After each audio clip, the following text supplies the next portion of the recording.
नमस्कार, चतुर्दिशा टाइम्स की खास चर्चा में आपका स्वागत है। बहुचर्चित बिल्किस बानो केस में आज हमारे साथ मौजूद हैं दिल्ली हाई कोर्ट के सुप्रसिद्ध अधिवक्तागण। चलिए आपको लेकर चलते हैं दिल्ली कोर्ट के अधिवक्ताओं के पास, जहां बिल्किस बानो मामले में जन आक्रोश जंगल में लगी आग की तरह फैलता जा रहा है। आइए जानते हैं क्या कहते हैं कानून के जानकार।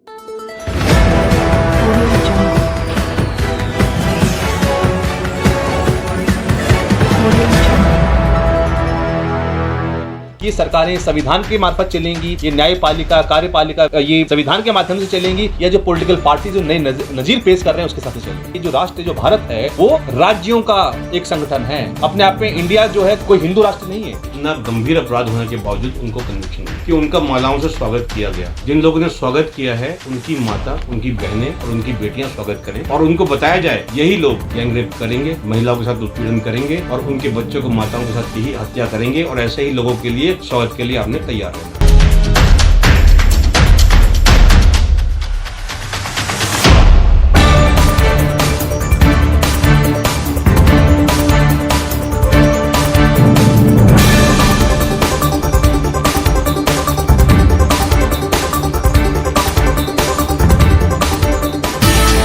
बिल्किस बानो का 2000 में गैंगरेप हुआ, उसको लेकर के गुजरात सरकार ने 11 लोगों को रिहाई दी। सवाल उठ रहे हैं, देश में इस बात को लेकर नाराजगी भी है, किसी विशेष समुदाय में भी इसको लेकर नाराजगी है, क्या राय है? अभी आप देखोगे कि बहुत सारे लोग सड़कों पर भी आए हैं गुजरात सरकार के इस फैसले को लेकर के। लोग कोर्ट भी गए हैं, सुप्रीम कोर्ट भी गए हैं कि ये गलत नज़ीर पेश करेगा आने वाले समय में, कि जिसमें लोगों को सजा हो गई और सरकार ने बाद में उनको छोड़ दिया। इसमें कोई शक की बात नहीं है, क्रिमिनल प्रोसीजर कोड है वो प्रो एक्यूज होता है या प्रो कन्विक्ट होता है, क्योंकि जब भी ये हमारा जो क्रिमिनल जस्टिस सिस्टम है वो इस चीज पे बेस्ड है। कोई भी अपराधी है उसके अंदर सुधार होना चाहिए, हर आदमी में सुधार की गुंजाइश होती है, लेकिन ये सभी केसेस में एप्लीकेबल नहीं होती। ये जो फैसला है सरकार का, गुजरात सरकार का, उसको पढ़ा जाए या उसको देखा जाए तो अपने आप में एक तरफा नजर आता है। एक खास विशेष वर्ग के को लुभाने के लिए जो है ये फैसला नजर आता है। मैं कुछ समय पहले तिहाड़ जेल विजिट करने गया, वहां सजा याफ्ता मुजरिम है, तो वो पिछले 28 साल से तिहाड़ जेल में बंद है। उसने 18 बार एप्लीकेशन लगाई बोर्ड के सामने, इसको नहीं छोड़ा। जब वो अरेस्ट हुआ था वो 16 साल का था, लेकिन वो आज जो है पता नहीं 50 के आसपास हो गया। 28 साल हो गए उसको जेल में। इस देश में किस प्रकार की विचारधाराएं जो मौजूद हैं वो सभी लोग जानते हैं, तो उस व्यक्ति को नहीं छोड़ा। अगर सरकार वास्तव में चाहती है, चाहे किसी भी राज्य की सरकारें हों,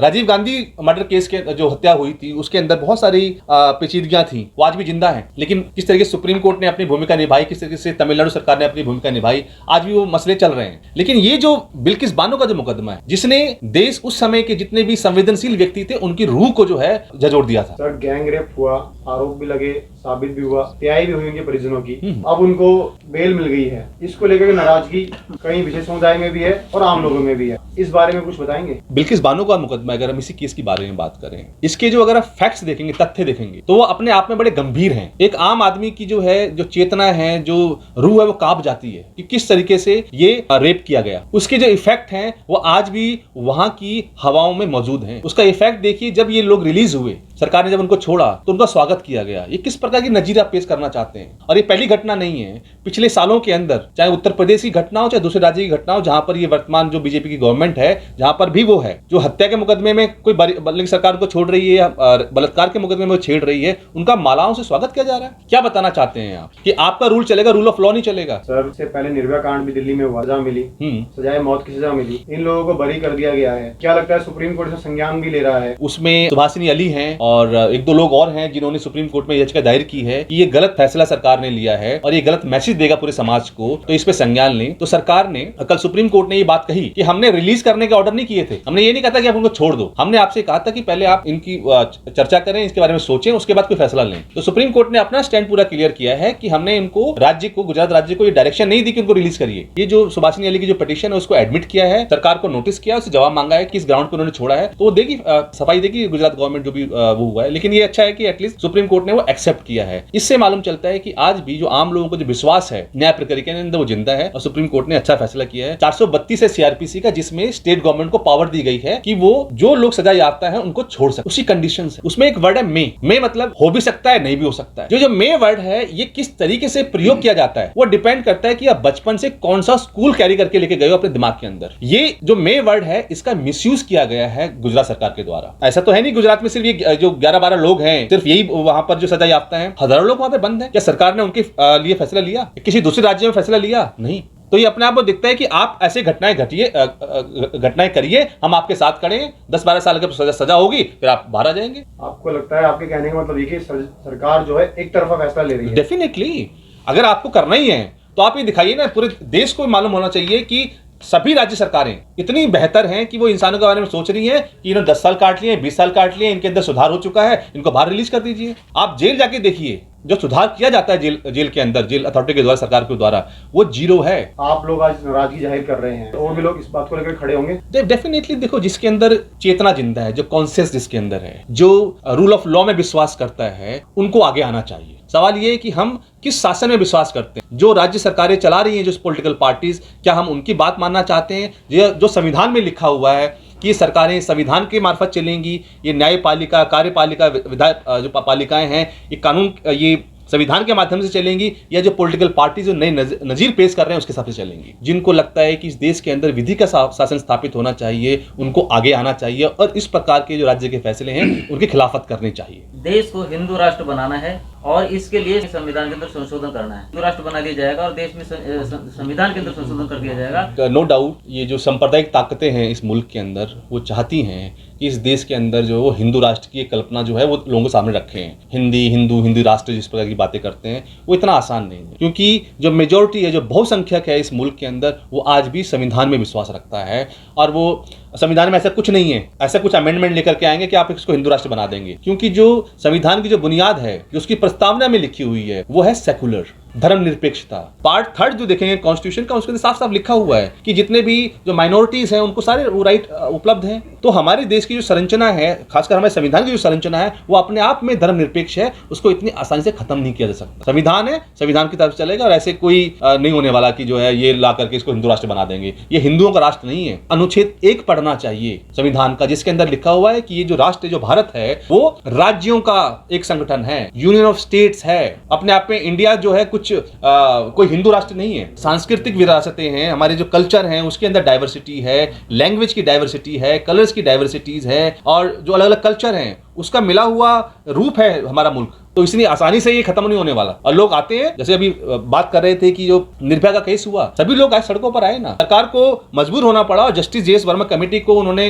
कॉन्स्टिट्यूट किया, जिसके आधार पर उन्होंने बहुत से रिकमेंडेशन दी। उन रिकमेंडेशन के माध्यम से CrPC, IPC, evidence, POCSO, JJ act के अंदर बदलाव लाया गया ताकि जो कन्विक्शन रेट है वो हाई हो। सर, प्रशासन ने जो एक कदम उठाया है, इन 11 लोगों को रिहा किया गया है, वो लेकर समाज की महिलाओं में क्या संदेश जाएगा, इस बारे में क्या कहना चाहेंगे? देखिए, सबसे पहले तो मैं जो बिल्किस मुद्दा है, जो केस है, इसके बारे में मुझे बात करनी पड़ेगी और इसके फैक्ट मुझे समझाने पड़ेंगे। एक स्त्री जो प्रेग्नेंट है और उसके ही सामने उसकी ही बेटी जो 3 साल की है, पत्थर से सर पटक करके उसको मार दिया जाता है। उसकी माता का के सामने ही हत्या कर दी जाती है। उसके बाद वो भागने का प्रयास करती है, उसको पकड़ कर रखते, उसके साथ गैंगरेप किया जाता है। 12 लोग उसके साथ गैंगरेप करते हैं और उसके बाद उसमें से एक व्यक्ति अरेस्ट होने के बाद डेथ हुई, जिसमें से 11 लोगों को कन्विक्शन हुई। जिसके साथ ये गंभीर मामला हुआ है, उसके मन पे क्या गुजरी होगी, ये एक स्त्री समझ सकती है, कोई और नहीं समझ सकता। ये राज्य सरकार भी नहीं समझ सकती। इन अपराधियों को ना छोड़ा जाए, इनके खिलाफ कानूनी कार्रवाई की जाए। स्टेट इनके खिलाफ खड़ी हुई, हर मौका उनको दिया गया। हर मौका देने के बाद में जब ये पाया गया कि इन्होंने बहुत ही ज्यादा संजीदा अपराध किया, 376 भी है, 302 भी है, इतना गंभीर अपराध होने के बावजूद उनको कन्विक्शन हुई।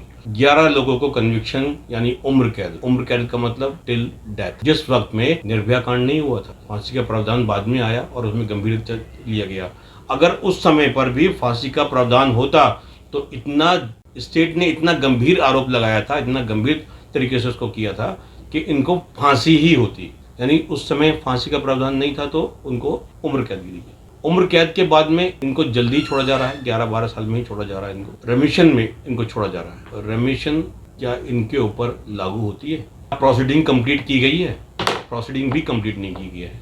क्या दर्शाना चाहते हैं ये लोग कि आप रेप कीजिए और रेप करने के बाद माला से स्वागत किया जाएगा। जिन लोगों ने स्वागत किया है उनकी माता, उनकी बहनें और उनकी बेटियां स्वागत करें और उनको बताया जाए कि देश के गौरव के लिए, इंटरनेशनल गौरव के लिए उन्होंने क्या किया है। यही लोग गैंग रेप करेंगे, महिलाओं के साथ उत्पीड़न करेंगे और उनके बच्चों को, माताओं के साथ यही हत्या करेंगे और ऐसे ही लोगों के लिए स्वागत के लिए आपने तैयार रहना है। रेमिशन के बाद में लोगों में भय भी उत्पन्न हो गया है। जितने भी लोग गवाह थे उस केस के, वो लोग पलायन के लिए मजबूर हो गए हैं। कोई हत्या न कर दे या इनको किसी झूठे मुकदमे में न फंसा बता दिया जाए। तो जो लोग भी चाहते हैं, जो महिलाएं चाहती हैं उन्हें सुरक्षा दी जाए, सुरक्षित रहना चाहिए, उनके साथ ऐसा कोई कम नहीं होना चाहिए। वो लोग, उनमें बहुत रोष है और वो बहुत व्यथित है इसके। देश भर की महिलाएं इसे कैसे देखती हैं? गुजरात सरकार के इस फैसले से महिलाएं अपने आप को पूरी तरह से सुरक्षित महसूस कर रही हैं। इनके बरी होने के बाद सबको ये लग रहा है कि इस तरह ये बरी होते रहे तो किसी की भी माँ, बहन और बेटी सुरक्षित नहीं है। अपने हक और अधिकार के लिए और खुद लड़ाई करने के लिए अपनी तैयारी करेंगी और जहाँ तक होगा तो अपने हथियार लेके भी चलने की साथ साथ कोशिश करेंगे। तमाम देश में देखा कि गैंगरेप्स में और उसमें सजा भी मिली है। इस केस में रिहाई मिली है 11 लोगों को। क्या लगता है कि सरकार आगे कुछ इस विषय में किस तरीके से इसको देखा जाएगा? और सुप्रीम कोर्ट ने भी संज्ञान लिया है, क्या फैसला आएगा? ये चीज तो हम माननीय सुप्रीम कोर्ट के